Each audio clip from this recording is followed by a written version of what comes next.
Indian Olympic association के बारे में। तो चलिए शुरू करते हैं बिना किसी देरी के। आईओए इंटरनेशनल ओलंपिक एसोसिएशन जो कि स्टैब्लिश हुई थी 1927 में, ठीक है। और सर दोरबजी जमशेदजी टाटा ये पहले फाउंडर प्रेसिडेंट थे आईओए के, ठीक है, इंडियन ओलंपिक एसोसिएशन के। और इनके बारे में बात करते हैं, चलो थोड़ी।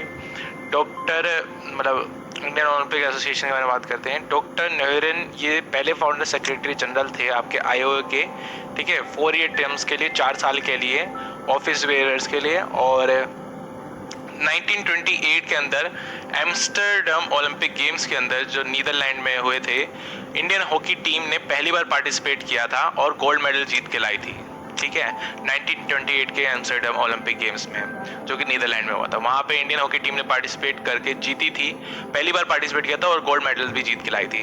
और president, secretary general, office bearers और executive council members, treasurer, senior vice president, 8 vice president और 6 joint secretaries, 10 executive council members, ये आपका स्ट्रक्चर होता है। यानी कि ये आपके मेंबर्स होते हैं इंडियन ओलंपिक एसोसिएशन के अंदर।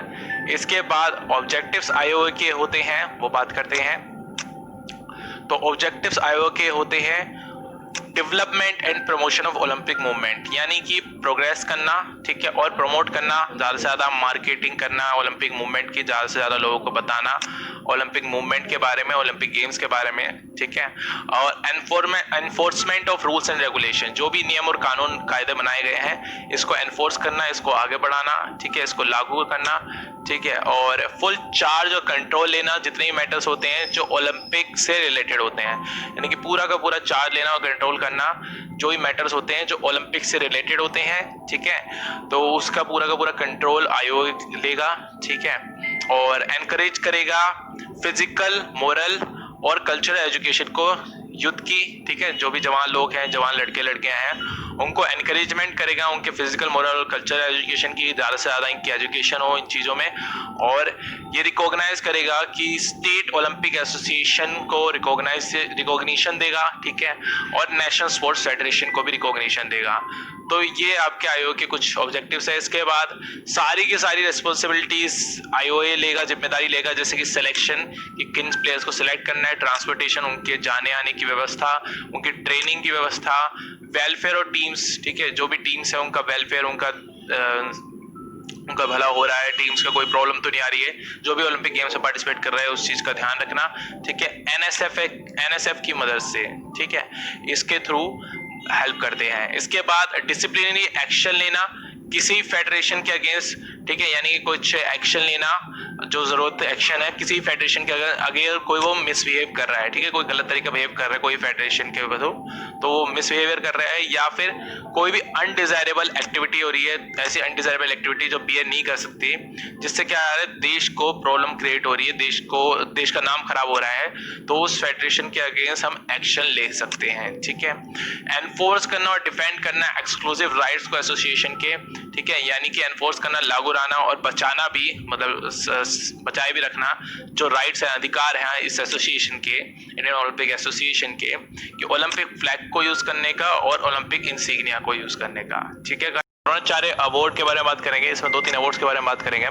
तो द्रोणाचार्य अवार्ड दिया जाता है, इसके बारे में बात करते हैं, चलो शुरू करते हैं। तो ये शुरू हुआ था 1985 में, आपके हमारी सरकार जो थी इंडिया की, उन्होंने स्टार्ट किया था इसको, ठीक है, द्रोणाचार्य अवार्ड को, ठीक है। 1985 में सरकार जो है भारत की उसने स्टार्ट किया था, और ये कोचेस को दिया जाता है गुरु द्रोणाचार्य की मेमोरी में, उनकी याद में। और जो अवार्ड होता है इसमें 3 चीजें दी जाती है, एक प्लेग, ठीक है, एक स्क्रॉल ऑफ ऑनर दिया जाता है, और एक कैश प्राइज दिया जाता है, 5 लाख रुपए दिए जाते हैं उसको, उन लोगों को जो भी जिनको भी अवार्ड मिलता है, ठीक है, द्रोणाचार्य अवार्ड। और अवार्ड कभी भी दिया जा सकता है, ठीक है, अवार्ड गिवन ओनली 1 टाइम, लेकिन एक ही बार दिया जाता है, और इसको ह्यूमसली पोस्ट करना पड़ता है, हर जगह पोस्ट करना होता है जहाँ पे भी हम करते हैं न्यूज़ या उसके थ्रू। और अवार्ड जो है उसको कैंसिल कभी भी कर सकती है सरकार, ठीक है, और रेसिपिएंट को उसको रिटर्न करना पड़ेगा स्क्रॉल ऑफ ऑनर। अगर सरकार को लगता है कि अवार्ड नहीं देना चाहिए उसे, तो वो कभी भी कैंसिल कर सकती है, और जो रेसिपिएंट है उसको स्क्रॉल ऑफ ऑनर को लौटाना पड़ेगा, ठीक है। इसके बाद एलिजिबिलिटी क्या क्या होती है द्रोणाचार्य अवार्ड की, क्या क्या आपके अंदर काबिलियत होनी चाहिए कि जिस वजह से आपको द्रोणाचार्य अवार्ड अवार्ड मिल सकता है, ठीक है। मतलब क्या क्या एलिजिबिलिटी है वो देखते हैं। तो आपकी जो द्रोणाचार्य अवार्ड होता है, 3 चीज में हम देखेंगे। इंडिविजुअल इवेंट्स में जो कोच होता है जिसका प्लेयर और प्लेयर्स ने अचीव करी है ये पोजीशन, उसको मिलेगा, ठीक है। जैसे कि कोई भी टॉप 3 पोजीशन अचीव करी है किसी प्लेयर ने ओलंपिक गेम्स पे या वर्ल्ड कप टूर्नामेंट पे, ठीक है, टॉप 3 पोजीशन में से कोई भी, ठीक है, gold silver first second third में से कोई भी आपकी ओलंपिक गेम से या वर्ल्ड कप टूर्नामेंट या किसी वर्ल्ड चैंपियनशिप पे इसके कोच को मिल सकता है।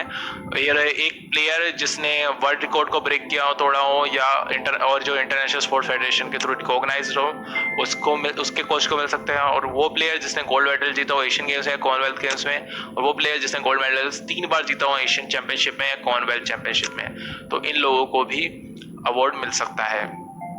इनके मतलब इन प्लेयर के कोच को भी अवार्ड मिल सकता है। इसके बाद टीम इवेंट्स अगर हम देखें तो टीम अगर गोल्ड सिल्वर या ब्रॉन्ज जीतती है वर्ल्ड कप, वर्ल्ड चैंपियनशिप या नॉन ओलंपिक स्पोर्ट में, तो उसके कोच को मिलेगा। टीम अगर 2 गोल्ड मेडल जीतती है, एक एशियन गेम्स में एक एशियन चैंपियनशिप में, तो उसके कोच को मिलेगा। और टीम अगर 2 गोल्ड मेडल जीतती है, एक एशियन गेम्स में और एक कॉमनवेल्थ गेम्स में, तो उसको मिलेगा, ठीक है। मिलेगा इन द सेंस कि यही नहीं कि अगर जीत गई तो मिलेगा ही मिलेगा, एलिजिबल होता है। अब वो सरकार के ऊपर होता है वो किसे चुनती है। इंडिजिनियस स्पोर्ट्स में अगर देखें तो ये ट्रेनिंग पार्ट करता है प्लेयर को, और टीम ऑफ इंडिजिनियस स्पोर्ट, और टीम इंप्रूव करती है स्टैंडर्ड ऑफ स्पोर्ट को पिछले 3 सालों में। तो अगर टीम इंप्रूव करती है अपने स्टैंडर्ड को स्पोर्ट के 3 सालों में, तो उसको भी कोच को मिल सकता है। जैसे कि क्रिकेट का स्टैंडर्ड काफी इंप्रूव हुआ है पिछले कुछ सालों में, तो उसके कोच को अवार्ड मिल सकते हैं इस चीज के ऊपर। और ऑब्जेक्टिव अगर हम देखें तो यहाँ वैसे इंडिजिनियस स्पोर्ट की बात हो रही है, तो इंडिजिनियस स्पोर्ट नहीं है ये। इंडिजिनियस स्पोर्ट होते हैं जैसे कबड्डी, ठीक है, खो खो, जो हमारे कुछ स्पेशल हुए हैं, तो इनके उसकी बात हो रही है। और ऑब्जेक्टिव इसका ये है द्रोणाचार्य अवार्ड देने का कि ऑनर करना, ठीक है, सराहना कंट्रीब्यूशन को, रोल को कोचेस के, कि जो कोचेस रोल प्ले कर रहे हैं रेगुलर बेसिस पे, ताकि परफॉर्मेंस बढ़ सके, ठीक है, एक हाई पीक पॉइंट तक पहुंच सकें। इसलिए इनको उनकी कंट्रीब्यूशन को ऑनर करने के लिए, उनको सराहने के लिए, और कोचेस को भी मोटिवेट करने के लिए, उनके अंदर एनर्जी डालने के लिए, उनको एनर्जी से भरपूर करने के लिए कि वो और फोकस के साथ काम करे और डेडिकेशन के साथ लगन से काम करे, ताकि कामयाबी मिल सके हमें इंटरनेशनल लेवल कंपटीशन पे, उनको भी और ओवरऑल हमें भी। अब नॉमिनेशन इसका कैसे होता है, तो मिनिस्ट्री ऑफ यूथ अफेयर्स और स्पोर्ट्स इन्वाइट करती है नेशनल स्पोर्ट्स फेडरेशन से 31 मई तक हर साल ये काम होता है। इस तरीके से नॉमिनेशन होता है, ठीक है। तो ये तो हो गया हमारा द्रोणाचार्य अवार्ड। तो इसके बाद आता है हमारा, उसकी बात करते हैं जरा। तो नेक्स्ट स्लाइड के चलते हैं हम। द्रोणाचार्य अवार्ड के बाद, द्रोणाचार्य अवार्ड के बाद है हमारा अर्जुन अवार्ड। इसके बारे में बात करते हैं, थोड़ी सी स्लाइड जूम कर लेते हैं। तो अर्जुन अवार्ड ये 1961 में शुरू हुआ था हमारे गवर्नमेंट ऑफ इंडिया के थ्रू, ठीक है, हमारी सरकार के थ्रू। तो बात करते हैं इसके बारे में। तो गवर्नमेंट ऑफ इंडिया ने 1961 में स्टार्ट किया था हमारी सरकार ने, भारत की सरकार ने, और ये सुप्रीम ऑनर है जो स्पोर्ट्स पर्सन को दिया जाता है हमारी सरकार के थ्रू, भारत की सरकार के थ्रू। तो द्रोणाचार्य अवार्ड दिया जाता है गुरु को, और अर्जुन अवार्ड दिया जाता है गुरु के चेले को, यानी कि अर्जुन जैसे द्रोणाचार्य के आपके वो थे शिष्य थे, इसी तरीके से अर्जुन जो आपके द्रोणाचार्य के शिष्य थे, इसी तरीके से अर्जुन अवार्ड दिया जाता है स्पोर्ट्स पर्सन को जो कोई सुप्रीम ऑनर जिसको देना हो गवर्नमेंट ऑफ इंडिया के थ्रू। तो इसमें एक प्लेक दिया जाता है, स्क्रॉल ऑनर दिया जाता है, और इसे भी कैश प्राइज दिया जाता है 5 लाख रुपए का। जो टोटल नंबर ऑफ अवार्ड्स जो एक साल में होते हैं, लेकिन ये 15 तक ही रिस्ट्रिक्टेड होते हैं, ये आप बहुत ज्यादा नहीं दे सकते। 15 अवार्ड टोटल दे सकते हो एक साल के अंदर, ठीक है।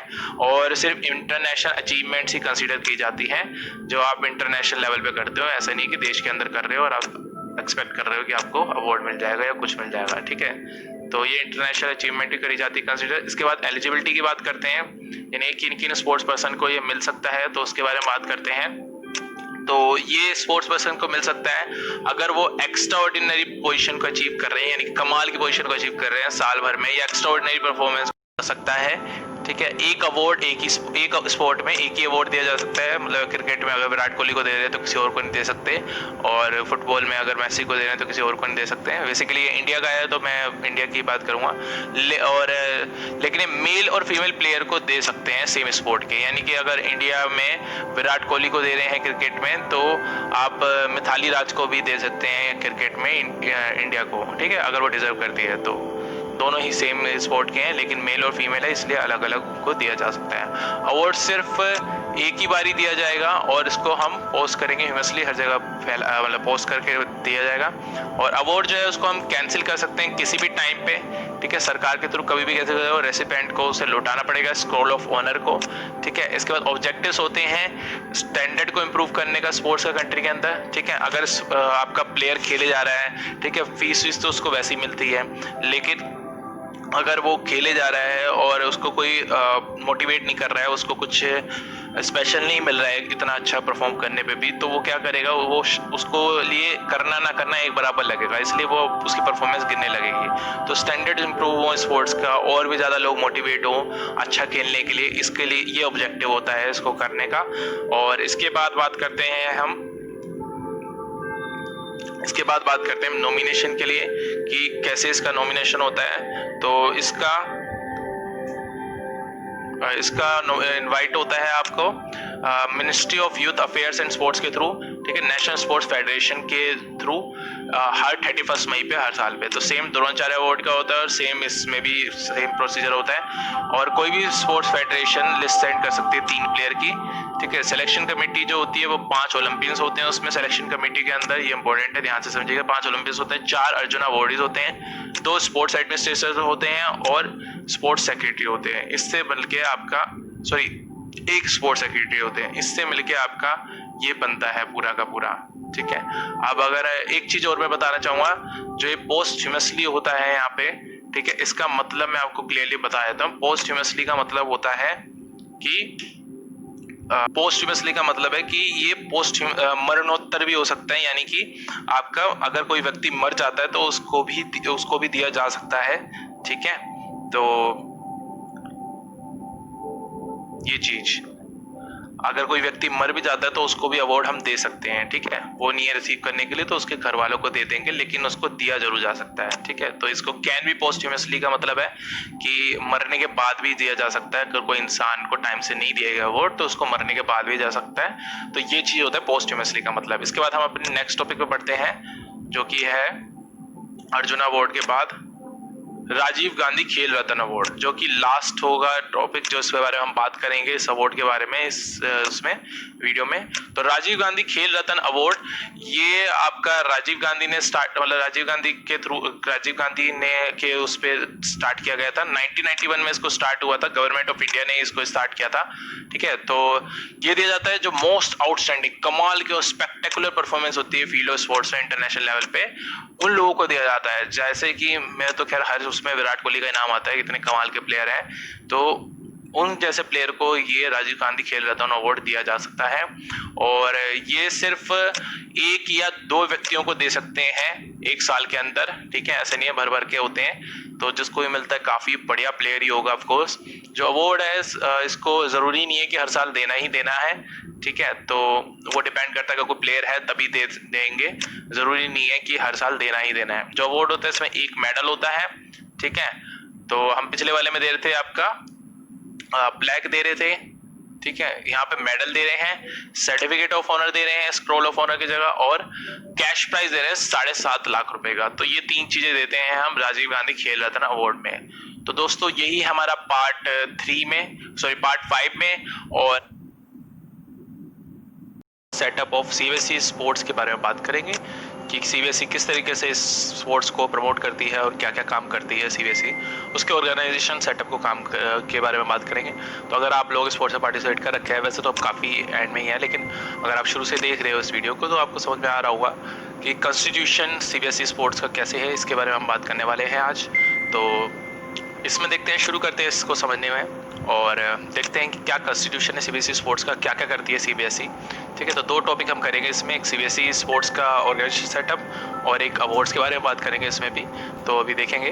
तो सीबीएसई ऑर्गेनाइज करते हैं क्लस्टर लेवल, जोनल लेवल, ठीक है, सॉरी, तो इसको मैं क्लियर कर देता हूँ। हाँ, तो सीबीएसई ऑर्गेनाइज करती है क्लस्टर लेवल यानी ग्रुप के लेवल पे, जोनल लेवल पे और नेशनल लेवल पे आपके स्पोर्ट्स को ऑर्गेनाइज करती है, ताकि आप लोग वहाँ पे खेल सको और रिप्रेजेंट कर सको अपने स्कूल की तरफ से, ठीक है। जो छोटे बच्चे होते हैं या फिर स्कूल के बच्चे होते हैं उनके लिए बेसिकली। तो आपका नेशनल लेवल, जिसमें आप नेशनल लेवल पे खेलते हो, ठीक है, आपके अलग अलग स्टेट्स खेलती हैं सारी की सारी आपस में, ठीक है, जैसे कि दिल्ली, चंडीगढ़, इन सब के बीच में नेशनल लेवल पे होएगा। जोनल लेवल पे होएगा, दिल्ली के अंदर 4 जोन है तो उस हिसाब से, और क्लस्टर लेवल स्कूल के बीचों में, ठीक है, ये स्कूल के अंदर ही बेसिकली ग्रुप्स में तो ऑर्गेनाइज किया जाता है। ये जनरल डायरेक्शन और सीबीएसई के अंडर डायरेक्शन में किया जाता है इसको। और चेयरमैन सीबीएसई का चेयरमैन होता है स्पोर्ट्स और गेम्स कमेटी का, ठीक है। तो जो चेयरमैन सीबीएसई का होता है वही चेयरमैन होता है स्पोर्ट्स और गेम्स कमेटी का भी। और सीबीएसई दिल्ली जो होती है ये हेडक्वार्टर है स्पोर्ट्स कमेटी की। और जो एम्स और ऑब्जेक्टिव्स देखते हैं फिर सीबीएसई स्पोर्ट्स के क्या लक्ष्य होते हैं, क्या मकसद होते हैं। तो अरेंज करना और ऑर्गेनाइज करना CBSE affiliated inter school sports को, ठीक है, स्कूल के बीच में जो स्पोर्ट्स के कंपटीशन है उनको अरेंज करना, ऑर्गेनाइज करना, ठीक है। एनहेंस करना जनरल स्टैंडर्ड को बढ़ाना स्पोर्ट्स का सीबीएसई एफिलिएटेड स्कूल में, जो सीबीएसई से एफिलिएटेड स्कूल है, ज्यादातर का आपका सीबीएसई से एफिलिएटेड स्कूल होगा, ठीक है। तो ऑब्वियसली तभी आप ये पढ़ भी रहे हो इस समय। और एनकरेज करना और प्रमोट करना फ्रेंडली रिलेशंस को, कि फ्रेंडली रिलेशन हो स्कूल्स और स्टूडेंट्स के बीच में, तो मतलब दोस्ती से भरे रिश्ते हों, ठीक है, आपके स्कूल और दूसरे स्कूल और स्टूडेंट्स के बीच में, तो उसको एनकरेज करना, उसको बढ़ावा देना। और प्रमोट करना एथिकल वैल्यूज को स्पोर्ट्स पर्सन के अंदर, ठीक है, स्पोर्ट्स पर्सन के अंदर एथिकल वैल्यूज कि आपको मोरल्स और डिसिप्लिन, ये सब चीजें आपको प्रमोट करना स्पोर्ट्स पर्सन के अंदर, व्यक्ति के अंदर, ये वैल्यूज को प्रमोट करने के लिए। और ऑर्गेनाइज करना रिफ्रेशर, ओरिएंटेशन और तरह तरह के ट्रेनिंग प्रोग्राम्स, ठीक है, कुछ रिफ्रेशर, ओरिएंटेशन और तरह तरह के ट्रेनिंग प्रोग्राम्स का ऑर्गेनाइजेशन करना, ठीक है, फिजिकल एजुकेशन के लिए और रिक्रिएशन टीचर्स के लिए भी। इसके लिए भी ये काम भी कौन करता है, आपका सीबीएसई स्पोर्ट्स करता है। और लास्ट चीज एक्टिविटीज को ऑर्गेनाइज करना मास पार्टिसिपेशन के लिए, कि ज्यादा से ज्यादा स्टूडेंट इसमें पार्टिसिपेट कर सके, ठीक है। इसके बाद आते हैं कुछ नियम जो टूर्नामेंट्स और कंपटीशन को ऑर्गेनाइज करने के लिए किए जाते हैं, कुछ बेसिक रूल्स, कुछ जनरल रूल्स। तो वो ये होते हैं, कोई भी स्पोर्ट्स इवेंट्स हम इंक्लूड कर सकते हैं या एक्सक्लूड कर सकते हैं, ये मर्जी होती है, ठीक है। कोई भी आप इसमें इंक्लूड किया जा सकता है या एक्सक्लूड किया जा सकता है। जैसे कि आप फुटबॉल रख सकते हो, ये कबड्डी रख सकते हो, ठीक है, और आप क्रिकेट को हटा सकते हो, ये आपकी मर्जी है। और कोई भी टीम को अलाउड नहीं होता कि वो पार्टिसिपेट कर सके, ठीक है, हिस्सा ले सके बिना फिजिकल एजुकेशन टीचर के, ठीक है। तो अगर कोई भी कंपटीशन हो रहा है तो वहाँ पे एक फिजिकल एजुकेशन टीचर का होना बहुत ही जरूरी है। इसलिए अगर आप खेलते होगे और कभी बाहर जाते हो वॉलीबॉल क्रिकेट के लिए, इंटर स्कूल कॉम्पिटिशन के लिए, तो आपके साथ में फिजिकल एजुकेशन का टीचर जरूर जाएगा, ठीक है। अगर टूर्नामेंट सस्पेंड हो जाता है, ठीक है, कुछ टाइम के लिए, ऐसे अनअवॉइडेबल रीजन जो जिनको अवॉइड नहीं किया जा सकता, तो जो रीशेड्यूलिंग होती है ये डिसाइड करती है स्पोर्ट्स ऑर्गेनाइजिंग कमेटी, ठीक है। और जितने भी कॉम्पिटिटर्स होते हैं क्लस्टर लेवल पे और जोनल लेवल पे, ये सब नॉकआउट बेसिस पे होंगे, ठीक है। जितने भी कॉम्पिटिशन्स होते हैं क्लस्टर और जोनल लेवल पे, ये नॉकआउट बेसिस पे होते हैं, यानी कि एक बार टीम हारी तो बाहर, ठीक है, और आगे बढ़ेगा मैच। तो ये चीज है। इसके बाद हमारा नेक्स्ट चीज आती है जो कि है आपका राजीव गांधी खेल रत्न अवार्ड, नहीं, ये थोड़ा सा सेटिंग चीज हो गई। हाँ, तो इसके बाद आता है आपका चाचा नेहरू स्पोर्ट्स अवार्ड। इसके बारे में बात करते हैं थोड़ी, तो मैं थोड़ा जूम कर लेता हूँ। चलो, हो गया जूम। तो सीबीएसई नेहरू स्पोर्ट्स अवार्ड, इसमें आपको बताया जाता है, ठीक है, सीबीएसई नेहरू स्पोर्ट्स अवार्ड में, सीबीएसई कह रहा हूँ, चाचा नेहरू स्पोर्ट्स अवार्ड में 2005 में सीबीएसई बोर्ड ने इंट्रोड्यूस करा था चाचा नेहरू स्पोर्ट्स अवार्ड को, ठीक है। तभी आपको अलग से आया है द्रोणाचार्य अवार्ड, अर्जुन अवार्ड, वो सब पहले बताए थे, क्योंकि ये सीबीएसई बोर्ड ने खुद करा था इंट्रोड्यूस 2005 में चाचा Nehru sports award sporting talents के लिए, ठीक है, जो स्कूल में होते हैं बच्चे उनके लिए, ठीक है, उनके परफॉर्मेंस के बेसिस पे, ठीक है, जो परफॉर्मेंस रहती है उनके अलग अलग सीबीएसई इंटर स्कूल स्पोर्ट्स में और गेम्स कंपटीशन में, उस हिसाब से इनको सेलेक्ट किया जाएगा। और टोटल 162 स्कॉलरशिप दी जाएगी, जिसे 500 रुपए हर मंथ दिया जाएगा उन स्टूडेंट्स को, ठीक है। जो अवार्ड होएगा वो एथलीट्स को दिया जाएगा, जो पहचाने और रिकमेंड किया जाएगी सिलेक्शन कमेटी के थ्रू। तो जो भी सिलेक्शन कमेटी रिकमेंड करेगी और आइडेंटिफाई करेगी, जो भी बोर्ड के थ्रू कंस्टिट्यूट होगा, उनको ये अवार्ड दिया जाएगा उन एथलीट्स को। नंबर ऑफ स्कॉलरशिप जो होती है वो बढ़ सकती है, ठीक है, अगर टाई होता है पॉइंट्स में तो स्कॉलरशिप बढ़ सकती है, नहीं तो 162 ही रहेगी, ठीक है। अगर लेकिन ट्राई हो रहा है कई लोगों के बीच में तो वो बढ़ानी पड़ेगी मजबूरी में, ठीक है। इसके बाद बात करते हैं ऑब्जेक्टिव की, ठीक है। ऑब्जेक्टिव क्या है, तो ऑब्जेक्टिव की बात करते हैं। ऑब्जेक्टिव इसका ये होता है, क्या लक्ष्य था इसको देने का, अवार्ड को देने का, अवार्ड को लाने का, ये था कि पहचानना, ठीक है, रिकॉग्नाइज करना, उनको पहचान देना और नर्चर करना और डेवलप करना, ठीक है, उनको बढ़ाना, उनकी प्रोग्रेस करना, जो भी एक्स्ट्राऑर्डिनरी टैलेंट है स्टूडेंट्स के बीच में उन सबको, ठीक है। जो फाइनेंशियल सपोर्ट दिया जा रहा है स्कॉलरशिप के फॉर्म में, ये स्टूडेंट्स को क्या करेगा, मोटिवेट करेगा, उनको बढ़ावा देगा ताकि वो क्या कर सके, अपनी स्पोर्ट्स एक्टिविटी में एक्सेल कर सके, ठीक है, और आगे जा सके। एलिजिबिलिटी क्या है, कौन स्टूडेंट्स में मतलब किनको मिल सकता है, उसको इंडियन नेशनल होना चाहिए, यानी कि उसकी नेशनलिटी इंडियन होनी चाहिए, जो स्कूल में पढ़ रहा होगा इंडिया के अंदर, ठीक है, क्लासेस 9 से 12th में, ये एलिजिबिलिटी है, इन्हीं को मिल सकता है। और वो कोई और स्कॉलरशिप उसे नहीं मिल रही हो इसी पर्पस के लिए किसी और एजेंसी के थ्रू, ठीक है, तब जाके उसे ये स्कॉलरशिप मिल सकती है। गेम्स जो हुई थी रोम में हुई थी, ठीक है, और जो कि इटली के अंदर है, 1960 के अंदर हुई थी, और इसके अंदर 400 एथलीट्स फीचर हुए थे 23 कंट्री से, ठीक है। तो और क्या कहते हैं, क्योंकि ये आपकी रोम इटली में 1960 में पहली बार हुई थी पैरालंपिक गेम्स। क्या होता है पैरालंपिक गेम्स, ठीक है, और ओलंपिक से कैसे ही अलग होते हैं भी बताता हूँ। तो 400 एथलीट्स आए थे इसमें 23 कंट्री से।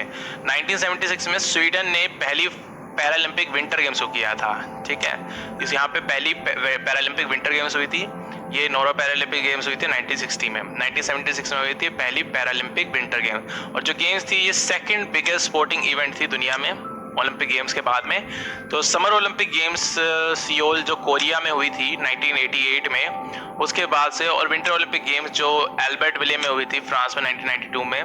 तो पैरालंपिक गेम्स ने में जगह ले ली, ठीक है, कई शहरों में और वेन्यूज में ओलंपिक्स की जगह, ठीक है, ओलंपिक्स की तरह जो एग्रीमेंट हुआ आईपीसी और आईओसी के बीच में, ठीक है। तो कई जगह पे, कुछ शहरों पे और वेन्यूज पे पैरालंपिक गेम्स ने जगह ले ली ओलंपिक्स की, एक एग्रीमेंट जो हुआ था आईपीसी और आईओसी के बीच में, ठीक है। उसके बाद से ही ये हो रहा है। आईपीसी होता है आपका इंटरनेशनल पैरालंपिक्स कमेटी, और आईओसी होता है इंटरनेशनल ओलंपिक्स कमेटी। तो इनके बीच में जो एग्रीमेंट हुआ उसकी वजह से पैरालंपिक गेम्स कई जगह पे होने लगे, कई शहरों पे और वेन्यूज पे, ठीक है, ओलंपिक्स की तरह ही, ठीक है। मोटो क्या होता है, स्पिरिट इन मोशन, की स्पिरिट मोशन में है। अब इसके सिंबल क्या होते हैं, 3 सिंबल होते हैं इसके, 3 रंग होते हैं, रेड, ब्लू और ग्रीन। जो कलर्स होते हैं शेप में होते हैं एजिटो के, जो कि एक लैटिन वर्ड है जिसका मतलब होता है आई मूव, मैं मूव करता हूँ, ठीक है। तो मैं चलता हूँ या मोशन में रहता हूँ, और तो ये पैरालंपिक्स होता है। अब यहाँ पे 3 एजिटोज होते हैं इसके अंदर, ठीक है। तो जो कलर्स होते हैं वो आपके एजिटो के शेप में होते हैं, और 3 एजिटोज होते हैं, वो सर्कल करते हैं एक सेंट्रल पॉइंट को, जो सिंबलाइज करते हैं कि जो एथलीट्स होते हैं हर पॉइंट से, ठीक है, हर पॉइंट से आ रहे हैं दुनिया भर के, एक पॉइंट पे आ रहे हैं, सेंट्रल पॉइंट पे, ठीक है, हर पॉइंट से दुनिया भर के हर जगह से एक जगह पे आ रहे हैं। क्लासिफिकेशन है जो आईपीसी है, उसने 10 डिसेबिलिटी कैटेगरीज को एस्टैब्लिश करा है। तो ऑब्वियसली जो आपकी पैरालंपिक्स होती है, ये ओलंपिक्स इसलिए अलग है क्योंकि इसमें स्पेशल पीपल के लिए ये पैरालंपिक्स मूवमेंट किया गया, ठीक है, जो किसी भी तरीके से डिसेबल्ड है, और काफी अच्छे इसमें रिस्पॉन्स आता है, काफी अच्छे एथलीट्स निकल के आते हैं जो काफी अच्छा परफॉर्म करते हैं डिसेबिलिटी होने के बावजूद। तो 10 डिसेबिलिटी कैटेगरीज यहाँ पे आईपीसी ने, इंटरनेशनल पैरालंपिक कमेटीज ने सेटअप करी है, एस्टैब्लिश करी है। जो एथलीट्स होते हैं वो डिवाइड होते हैं इन कैटेगरीज में उनके लेवल ऑफ एम्पेयरमेंट के हिसाब से, कि किस हिसाब से उनको प्रॉब्लम है, उस हिसाब से। विंटर और समर गेम्स 22 स्पोर्ट्स होते हैं पैरालंपिक समर गेम्स में, जबकि पैरालंपिक विंटर गेम्स में सिर्फ 5 स्पोर्ट्स होते हैं। तो अगर आपको ज्यादा मजा लेना है तो पैरालंपिक समर गेम्स का आप लीजिएगा तो ज्यादा अच्छा रहेगा, ठीक है। हर स्पोर्ट के सेवरल इवेंट्स होते हैं, कई इवेंट्स होते हैं, ठीक है। ऐसा नहीं है कि 5 स्पोर्ट्स में आपके 1-2 दिन में खत्म हो जाएगा, कई इवेंट होते हैं तो टाइम लगेगा ओलंपिक्स मूवमेंट की, ठीक है। तो ओलंपिक मूवमेंट का एक हिस्सा होता है पैरालंपिक मूवमेंट, जिसके बारे में हम बात करने वाले हैं इस वीडियो में, ठीक है। तो बात करते हैं शुरू। तो ये पैरालंपिक मूवमेंट किसके लिए होता है इसके बारे में बात करेंगे, और